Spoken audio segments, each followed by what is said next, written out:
Tite Kareli faleको यहाँ हेरबारीमा कस्तो राम्रो करेला फलेको छ हाम्रो बारीमा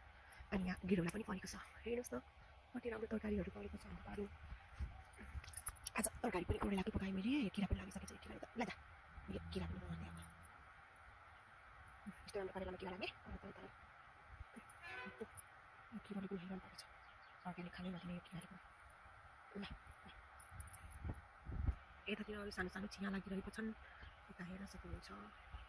आफ्नो बारीको भनेको आफ्नो बारीकै हो तरकारीहरू यो फर्सी चाहिँ आफै इन्डिया हो तर एउटा ठुलै फर्सी फल्यो चिया त कति लगाएको थिएँ तर अरू चाहिँ ठुला भएन पुगे एउटा चाहिँ ठुलै भयो अनि त्यो चाहिँ हामीले भित्र लगेर राखिसकेको छौँ अब यो बारीमा चाहिँ हामीले मकै लगाउने हो पानी पऱ्यो भनेपछि यहाँ चाहिँ हाम्रो हाँसहरू खेलिरहेका छन् साना ठुला सबै छन् एउटा मकै पनि छ हेर्नुहोस्